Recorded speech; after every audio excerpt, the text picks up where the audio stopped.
Recently, Senator Cory Booker suggested that firearm licensing laws have been proven to cut firearm homicide rates by 40%, and Vox has now produced a video arguing as such. But do the facts really demonstrate this, or are gun control advocates again cherry-picking data to support their agenda? Let's find out.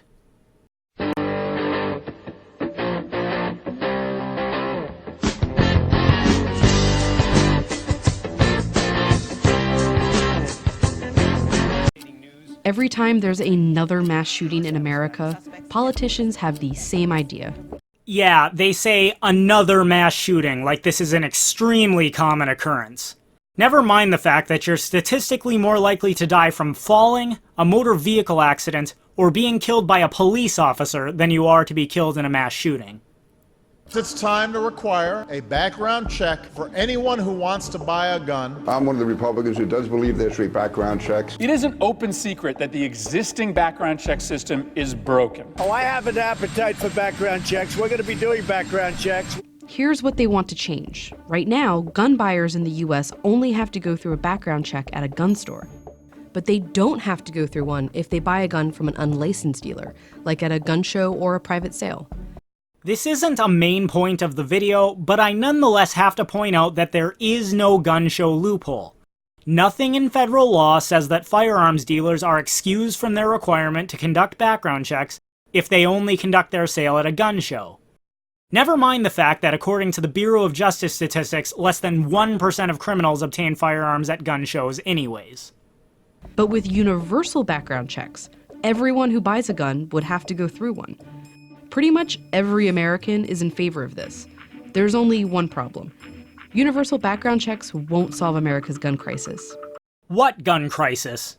As I already pointed out, you're statistically more likely to die in a motor vehicle accident than you are to be killed by a gun. But I don't see anyone arguing that there's a motor vehicle crisis. However, kudos to Vox.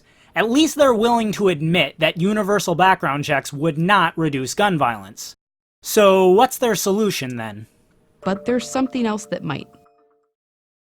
To understand how background checks work, it helps to imagine two very different people who both want to buy a gun. The first person is dangerous. Maybe he has a history of domestic violence or mental illness. And most importantly, he has a record. And the second one is not dangerous. He just wants a gun for protection or to go hunting or 'cause shooting guns is kind of fun. And Vox just randomly decided that the white guy is the dangerous one with a criminal record, right? No agenda at all in this little cartoon of theirs. Before either one can buy a gun, they first have to go through an FBI instant background check. And I mean instant. It only takes an average of 108 seconds to get a response from the FBI's database. That database is made up of records sent in by state police and other agencies, and it's checked to see if the buyer has things like a criminal record, addiction, a restraining order, or has been hospitalized for a mental illness. Under a universal background check system, anyone buying a gun, whether in a gun store or through a private sale, would have to be checked through that database. And many non-violent people who committed victimless crimes, like for example smoking marijuana as a teenager, are now unable to purchase firearms and protect themselves. So I have to agree, this system is flawed, but I'm guessing you're not the least bit concerned about that. That means our second person walks out with a gun, and our first person with a criminal record doesn't. Or at least he shouldn't. I've done a lot of reporting on this. We have just seen time and time again that background checks do not stop people who we don't want having guns from actually getting the weapons. There are a couple problems with the background check system. One is that the FBI database is about as outdated as its logo. It's missing millions of records.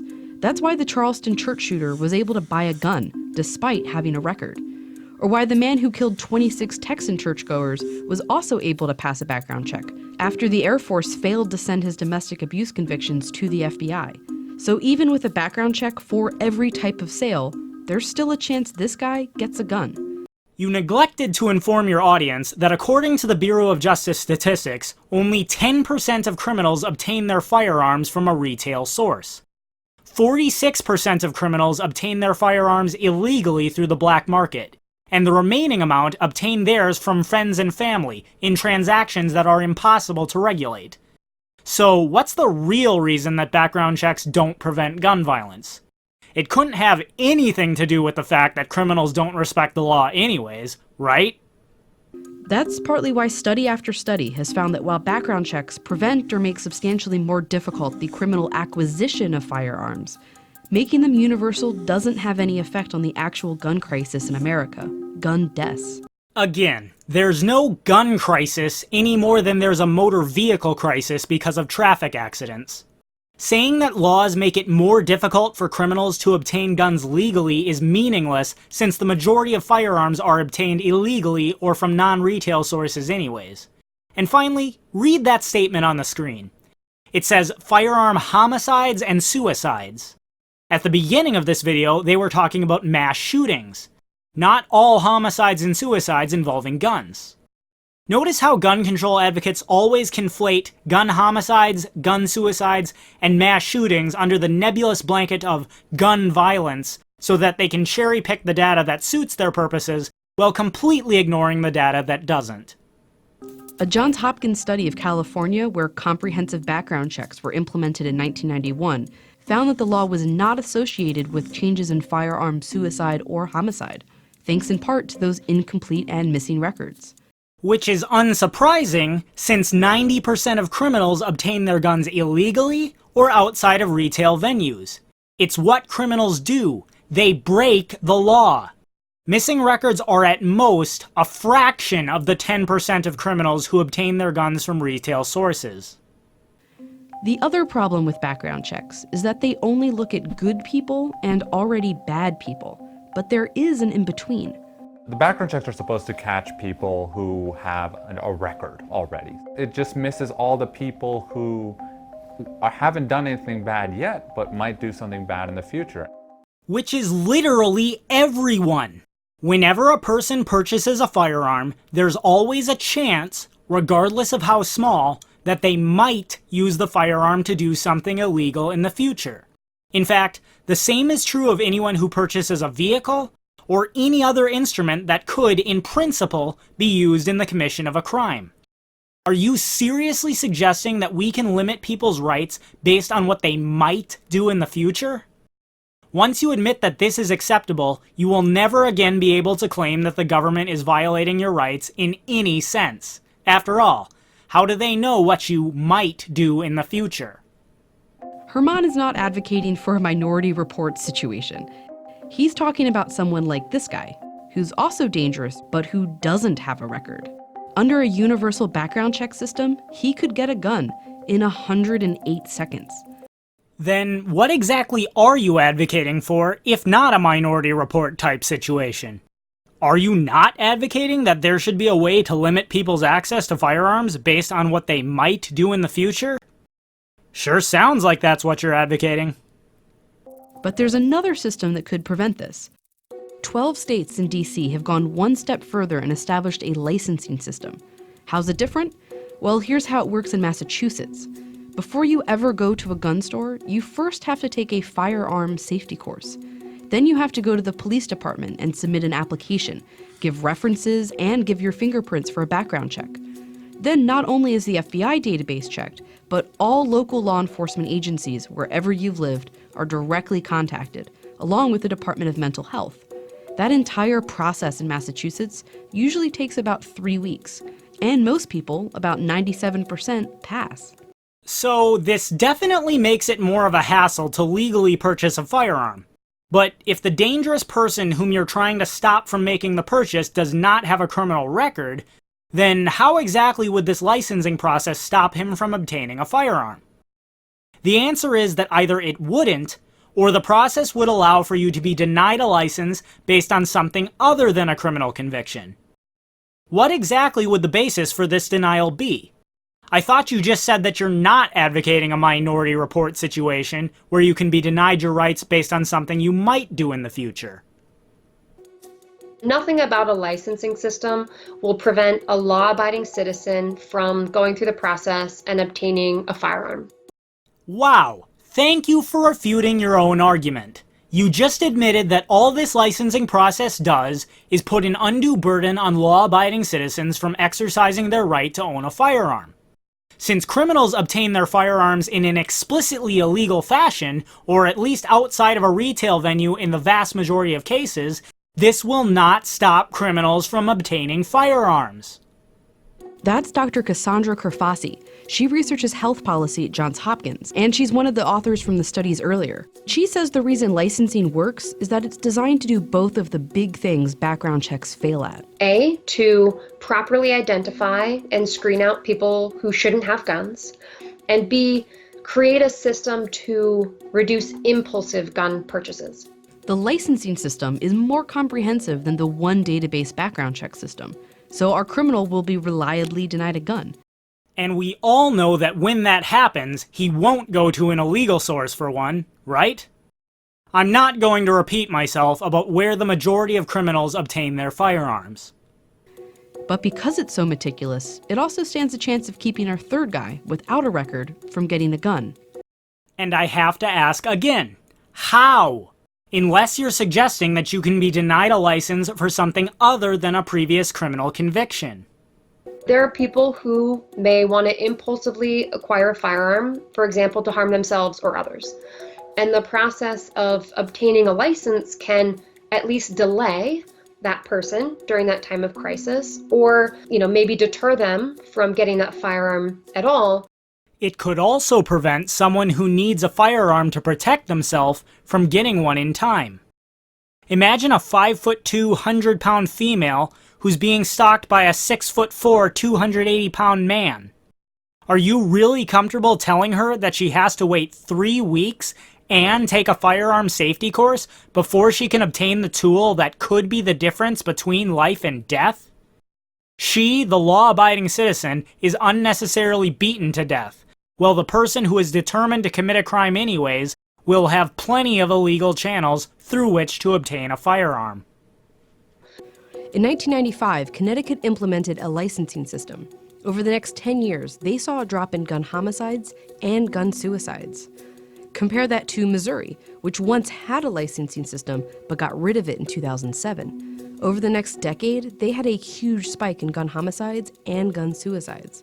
In both states, there were lots of factors involved, but researchers say this shows that licensing works.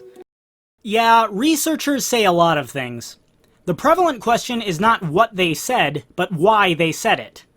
In the case of this particular study, there are quite a few details that Vox isn't telling you. First, the firearm homicide rate had already been dropping in Connecticut 2 years prior to their licensing procedures being enacted. And as this chart shows, there was a net decrease in firearm homicides nationwide during this same time period, even in those states that did not have any kind of equivalent licensing laws. Further, the study states that this decrease took place over a 10-year period following the law's passing. What they neglect to tell you is that if you include even one more year, from 2005 to 2006, the gun homicide rate shoots up 38%, which renders the overall drop in gun homicides only 12%, not 40%. In fact, if you measure the gun homicide rate in Connecticut from 2006 to 2012, the homicide rate goes up 66%, all the while that this glorious new gun licensing law remains in effect. In other states, such as the neighboring Rhode Island, gun homicide rates went down 20%. As for Missouri, the chart that Vox itself displays shows that the murder rate there had already risen 15% 4 years prior to the changes in their licensing process. In other words, once you compare the firearm homicide rates in Connecticut and Missouri to other states with and without equivalent laws, and expand the period of time under consideration, there is no reason to think that the licensing procedures had anything to do with the respective drops and rises in firearm homicides. It's also pretty popular. Among voters who live in a house with a gun, more than 2/3 think that it's a good idea. Ask all Americans, and more than 3/4 support it. Because popularity determines truth, right? Suppose 77% of Americans supported slavery. What would follow? Background checks are supposed to stop bad people from getting guns, but they often don't. Licensing picks up that slack.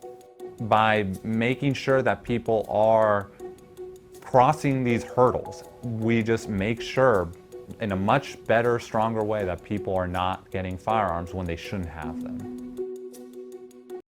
Yeah, and as I pointed out several times earlier, according to the Bureau of Justice's own statistics, 90% of criminals obtain their guns illegally or outside of retail channels. All that licensing laws would do is what any gun control measure does: make it harder for law-abiding citizens to obtain firearms, and thus make it harder to protect themselves from criminals who are going to obtain firearms anyways. This is yet another step in the gradual progression that government goes through to consolidate power over its citizens. First, all we need is background checks. When that does nothing to stop gun violence, we need a licensing process. When that does nothing to stop gun violence, the licensing procedures are amended to include a national firearms registry. And as we all know, that's the final step before nationwide gun confiscation. At least people like Beto O'Rourke are honest enough to flat out say that they want to take your guns. The bottom line is that criminals are going to get guns and use them to commit crimes one way or another. That's what makes them criminals. All that this or any gun control measure does is make it more difficult for law-abiding citizens to protect themselves against those criminals. And that is my 2 cents. Take it for what it's worth. Thanks everyone for watching. If you liked this video, be sure to like, share, and subscribe, as well as hit the bell to receive notifications so that you never miss an upload. And if you're a fan of my channel, please consider supporting me on Subscribestar, Bitbacker, or Patreon to receive special rewards. All links can be found in the About section of my website, my2centsvideos.com.